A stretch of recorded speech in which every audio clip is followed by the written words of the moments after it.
ലോകം മുഴുവനും ഹോശാന ഞായറായി ആഘോഷിക്കുന്ന ദിവസമാണിന്ന്. ഈസ്റ്ററിന് മുൻപുള്ള ഞായറാഴ്ച ക്രൈസ്തവ സഭയെ സംബന്ധിച്ച് വളരെ പ്രാധാന്യമർഹിക്കുന്ന ആഴ്ചയുടെ ആദ്യ ദിനം. വിശുദ്ധ വാരത്തിലേക്കുള്ള വാതിൽ എന്നാണ് ഹോശാന ഞായറിനെ അറിയപ്പെടുന്നത്. എന്താണ് ഹോശാന? ചരിത്രത്തിൻ്റെ ഏടുകൾ പരിശോധിക്കുമ്പോൾ ഇന്നെന്ന പോലെ ഒരു ദിവസം നമ്മുടെ കർത്താവും രക്ഷിതാവുമായ യേശു ക്രിസ്തു ഒരു കഴുതക്കുട്ടിയുടെ പുറത്ത് കയറി യെരുശലേമിലേക്ക് യാത്ര ചെയ്ത ദിവസം.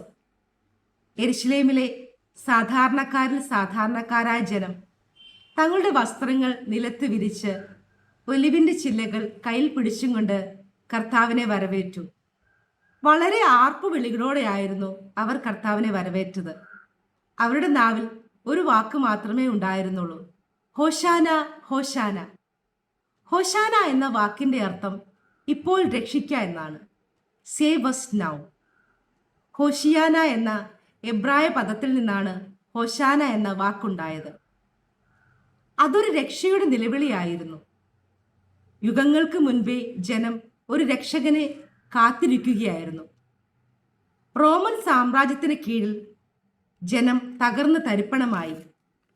ദുരിത കയത്തിൽ കിടക്കുന്ന ജനം, പ്രതീക്ഷകൾ നഷ്ടപ്പെട്ട ജനം, മതാധിപത്യത്തിൻ്റെ വാഴ്ചയുടെ വീർപ്പ് മുട്ടിയ ജനം. അവർ യേശുവിനെ വിളിച്ചു: ഹോശന്ന, ഹോശന്ന. കർത്താവ് അവരുടെ നിലവിളി കേട്ടു. കർത്താവ് വന്നത് ഒരു കഴുതക്കുട്ടിയുടെ പുറത്തായിരുന്നു. ഒരു കുതിരയെ കിട്ടാത്തത് കൊണ്ടല്ല. സിയോൻ പുത്രി, ഇതാ നിന്റെ രാജാവ് സൗമ്യനായി കഴുതപ്പുറത്ത് വാഹനമേറി നിന്റെ അടുക്കിലേക്ക് വരുന്നു എന്ന പ്രവചനം നിവർത്തിയാകാൻ വേണ്ടിയായിരുന്നു അത്.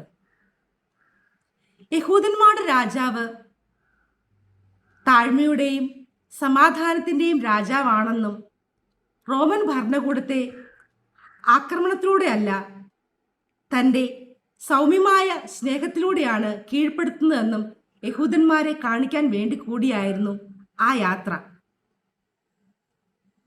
കുതിരയും ചെങ്കോലും കിരീടവും മേലങ്കിയുമില്ല. അവൻ വന്നത് കഴുതപ്പുറത്തായിരുന്നു.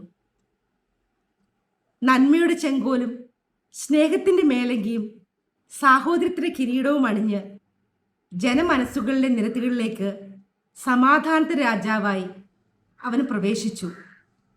ഹോശാന പെരുന്നാൾ ആഘോഷിക്കുന്ന ഈ സമയത്ത് നമ്മുടെ വാക്കുകളിലൂടെയും നമ്മുടെ പ്രവൃത്തികളിലൂടെയും കർത്താവ് നമ്മുടെ രക്ഷകനാണെന്ന് നമുക്ക് പ്രഖ്യാപിക്കാം.